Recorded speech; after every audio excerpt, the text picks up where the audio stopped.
Hi everyone, thanks so much for joining Salpo's webinar today on optimizing your sales process. We're going to be looking at identifying when and why sales are falling through the cracks in your sales pipeline. We're going to look at finding and eliminating any bottlenecks, scaling your sales process to match your growing organization, setting quantifiable targets and measuring key performance metrics, and also looking at automating tasks and reminders in the system so that you're reducing some of that admin work, and then developing some sales dashboards so that you have some informed decision making and you can act quickly on that. So let's go ahead and get started. So when you first log into Salpo, this is what you're going to see. This is that dashboard, but we're going to end up here as kind of the last step in what we're looking at in today's webinar. So let's start with identifying when and why sales are falling through the cracks. Ultimately, companies that follow a formal sales process, it's statistically shown that they'll have a higher revenue flow than companies that have no process in place. And that's primarily because the sales team has a better idea of how to guide leads through that buying journey in order to convert them to a customer. It's a proven standard practice that you found and implemented. You kind of eliminate any of these outliers situations. Of course, customers, there's always going to be a unique case, but statistically it shows that when there is a standard process in place, there's a higher rate of success. So starting off when looking at that, why sales are potentially falling through the cracks, it's identifying where those leaks are in your sales funnel. So where is that decrease in sales activity where things are falling through? Some main warning signs are and that's all easily identified by coming in under your opportunities option in Salpo.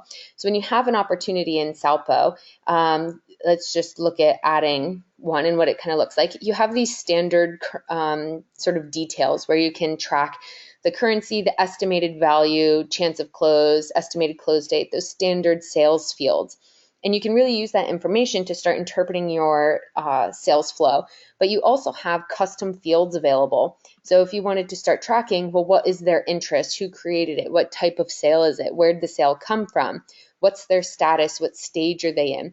That kind of information really starts becoming powerful when you want to start looking at reporting and identifying where your opportunities are in that sales process. So jumping back and looking at this, if we're trying to identify the cracks, well, what are the warning signs? How do we identify that information? And in Salpo, when you start applying any filters, so these are the filter criteria in Salpo, and you can filter by any of those fields that we just looked at and add as many as you want, you'll end up with something that looks like this. And this is, I've just titled it last quarter sales. So this is the sales over the last month that took place, or the last 3 months. And of what's been created. So I'm seeing I have one won, a few in progress, and one lost. So I might look at that and see, great, okay, we've got a bunch that are in progress. Things are looking good. Or I might look at that and say, okay, here's some warning signs. I only converted one sale in the last 3 months.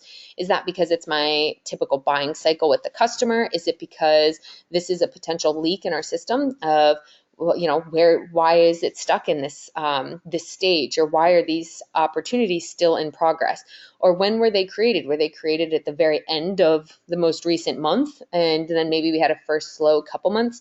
You can start really digging into that information to understand. So if I'm looking at these sales, what are my inefficiencies in my process? Some of the main like I was saying earlier, warning signs could be if you have a high number of leads but a low number of qualified deals, or a high number of deals and a low number of wins, or even a high number of wins but a low count of customer loyalty. So there's kind of those 3 different stages of where you're tracking this information. So after I've applied these different filters and I've got my raw data set, I'm just because it's a little bit easier to quantify and look at these things, I like to put them in graphs. So if I want to start getting a count of, okay, well, how many sales did we generate last month? So these qualified leads, there's an opportunity against them. We want to start tracking and talking to that customer. So I've got 7.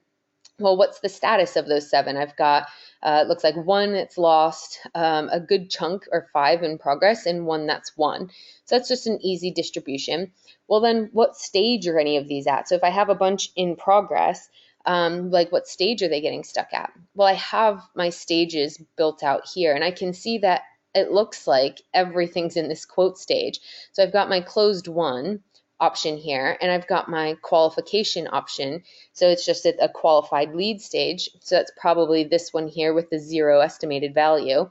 But then the rest are at quote. So I'm identifying an inefficiency right here in that I've got everything out to quote, but either I don't have the time to potentially follow up with those quotes, or something, maybe it's how my quote document looks and it's confusing to customers, or maybe I'm not following up or providing the right information, or there's not enough team members there. There could be a bunch of different reasons why, based off of my current sales process, that it's getting stuck at this quote stage. So already I've identified some information here. And to create these graphs, I'm coming in under this actions option and coming off of this save filter and creating a report.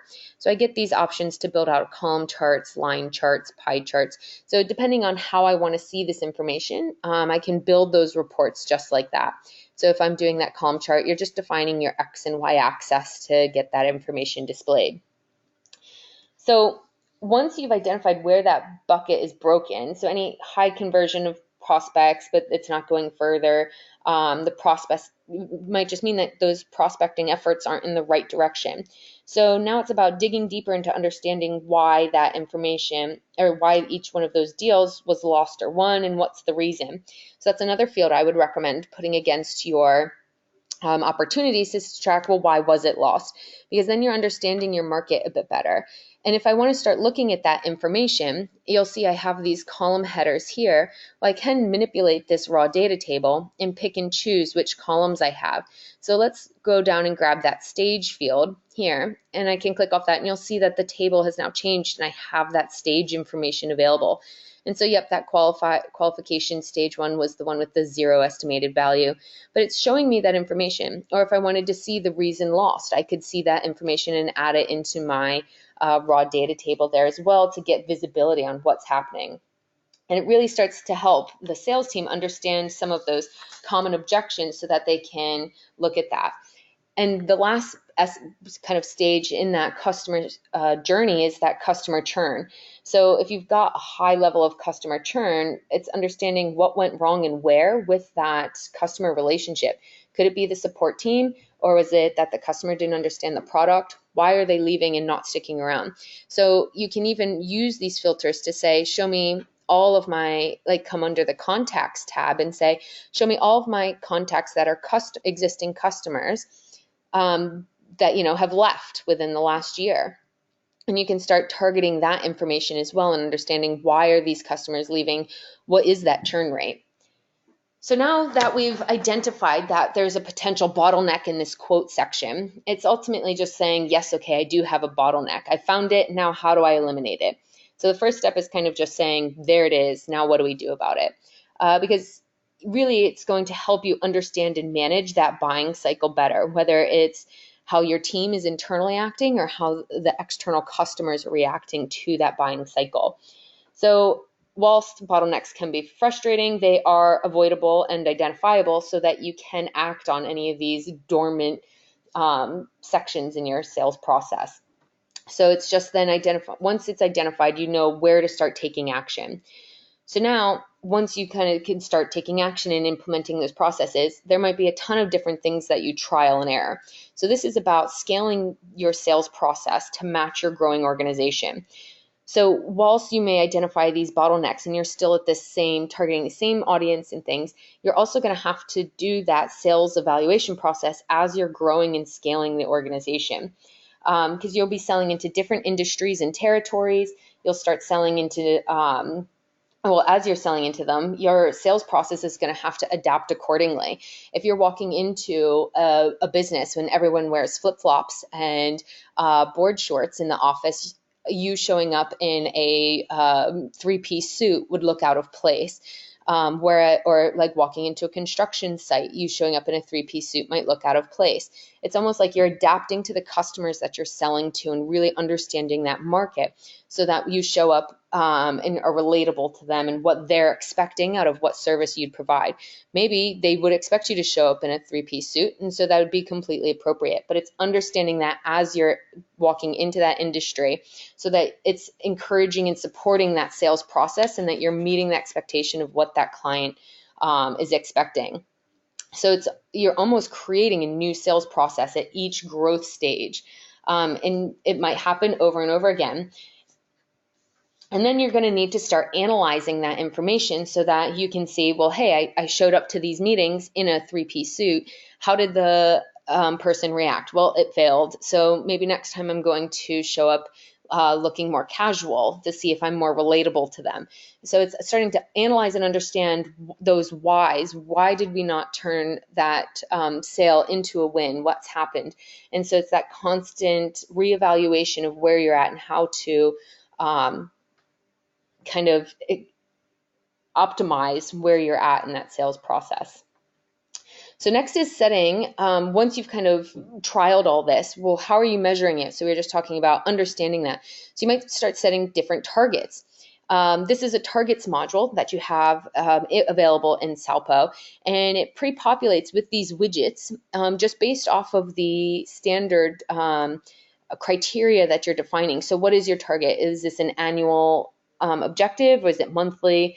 This one that I've created here is an annual one, and I've set an annual target of 1.5 million. And then I've just defined how the system can measure that out. And then there's how the widgets of how we can start looking at that information. So I can see where are we in achieving our sales goals? How much of that target have we achieved?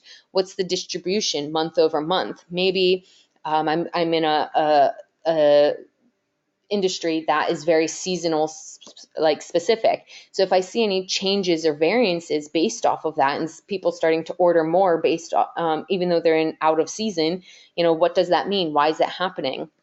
You can start kind of seeing those different distributions, or even if you've launched a new sales campaign, how are your sales impacted based off of that new sales campaign? You can start seeing the correlation based off of when that campaign launched to then the sales projections and what's happening. You can do comparisons of your team members here as well and seeing how they're doing. Just because I'm the example here, it looks like I'm absolutely smashing the sales team, but you can do a comparison month over month as to how the team is doing, to seeing why. Maybe is it the territory, is it the staff member, is it the new industry, what's going on, and is someone working on a pilot campaign? You can really start looking at those different influences, even internally versus just externally, and how they're engaging. You can get a list of all that raw information as well, and even add additional widgets so that you're looking at it by sales rep, so you can see Natalie versus Robert versus Ollie, and kind of doing a comparison of each sales representative within this target as well, and seeing how each sales rep is doing in the team. So by setting these quantifiable targets, it's allowing you to compare and contrast and then adjust. So what wasn't working? If I do see an influx of things coming up, what did we do prior to that? So it's really understanding which actions were taken so that you can adjust and start implementing that and play to your strengths and what's happening here. So every time you're doing these tweaks and evaluations of your sales process, it might sound bad to say this, but you're ultimately back to step one. But that's where it gets exciting again, because then you're able to start applying all that information again and just really hone this into a efficient system and process that you're going through. And it's really important that every time you're going back to that first step, that each sales rep understands this new process workflow. So this is where graphs like this, where you have each sales rep shown separately, is maybe someone's just not getting it. And you need to sit down and have that conversation with them, maybe explain it to them a bit differently. Or if it's not working for them, how can we adjust to make it work? It's this constant analyzation of the metrics and compared to the previous processes and campaigns and efforts that were done across.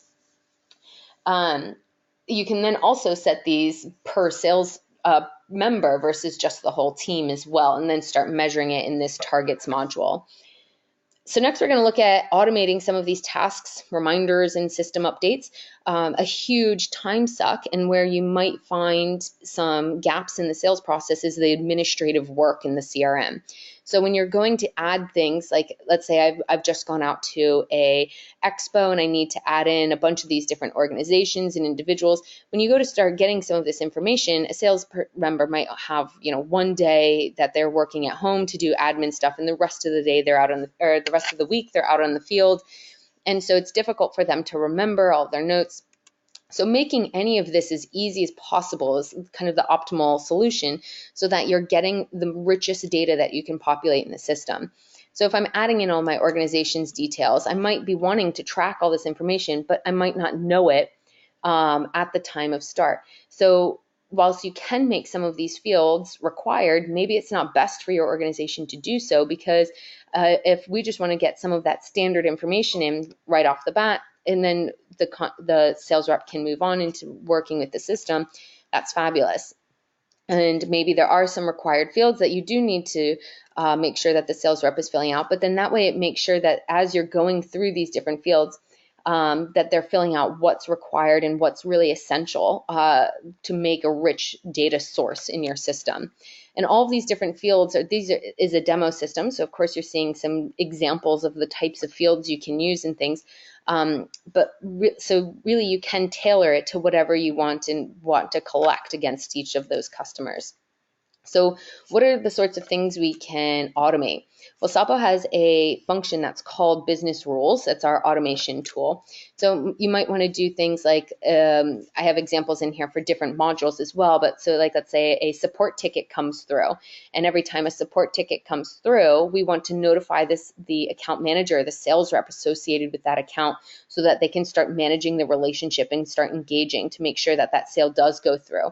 So if maybe you have a trial subscription and one of the prospects is on trial, and you want to alert the sales rep that, hey, they've just gone through something and had an issue pop up, you might want to start engaging with them to ensure that their experience goes well. Or maybe every time marketing creates a new lead, it alerts the sales team manager to start delegating that out to manage the workload of the sales team as to who follows up. So there's lots of different things that you can create in the system that's based off of these triggers and actions. So let's say one is we're going to do for the sales team to follow up on the next the next follow-up date. So when I'm on a organization or even like a sales profile page, I might have a option of like a next follow-up date. So instead of constantly scheduling new tasks for myself, maybe I just want to use this field, and so that's my next follow-up date. Well, then let's say that date comes, I just want to update this field to say this is my next follow-up date. I don't want to have to create a whole new task for myself and do all this stuff. This is just 1-2 clicks. I want it to be done and over easily. So instead of having to create additional tasks, I'm just managing that date field. So to do something like this, I just create a business rule in Salpo. So now I'm saying every time the next follow-up date field is updated against the opportunity, we're going to schedule a task for Natalie, whoever the sales rep associated with that sale is. We're going to schedule a task for her to follow up. So just to show an example of how that works, let's navigate to an opportunity. And then I even have some open right here. So we're just going to jump into an opportunity. And I'm now going to update this next follow-up date to, let's move it to the back, and then do a refresh of this page. So now that I've updated that field, I'm going to have a task scheduled for myself to follow up and do something. And you'll see this sales next follow-up date has now populated, and I have a scheduled task.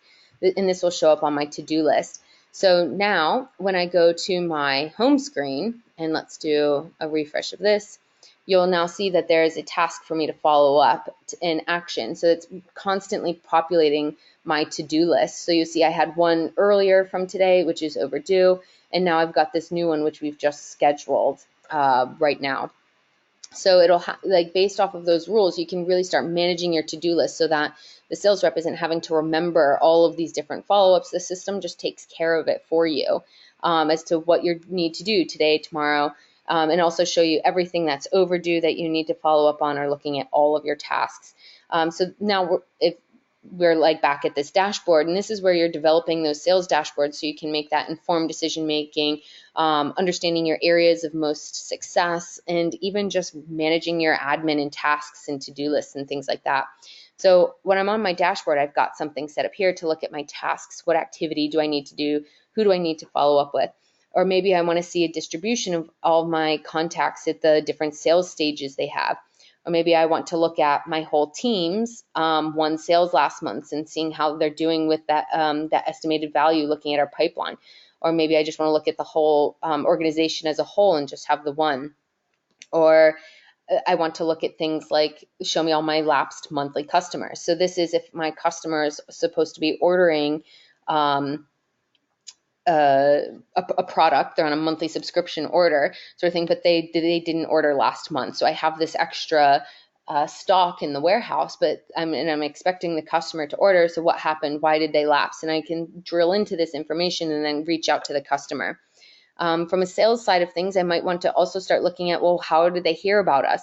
So if everything's starting to happen via word of mouth and online, and our social media presence and networking events aren't huge draws for us, for incoming business, then how are we going to adjust our sales process to that? If everyone's coming in word of mouth, well, maybe we'll start also doing a incentive for recommendations and referrals for the organization. If we already know that that's out there, how can we start encouraging it? Play to your strengths.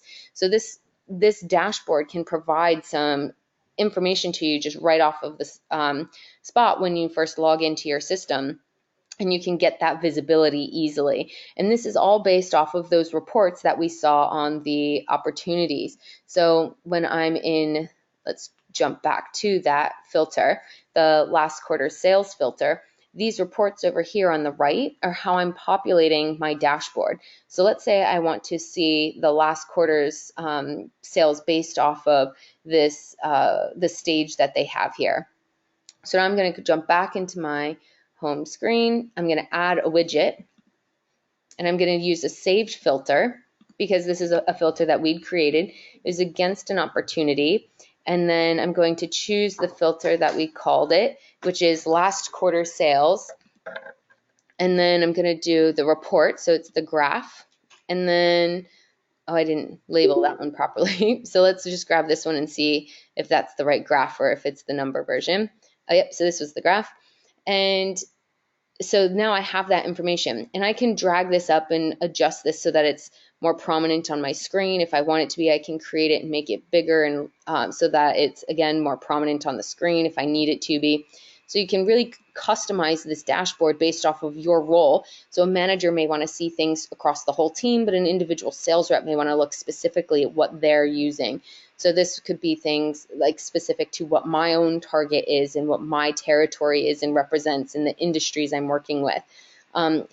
This is all built off of these different modules. So a module being a contacts, communications, opportunities, things like that.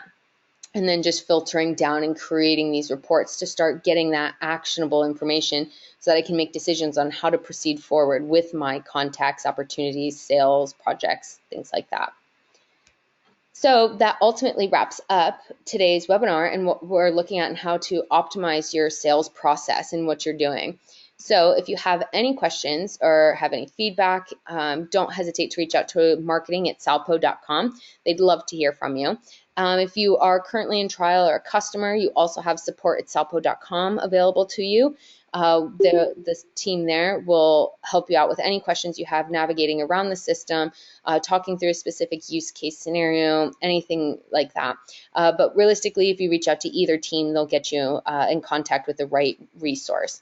So if you have any questions, don't hesitate to reach out, and we look forward to hearing from you. Thanks so much for attending today. Bye.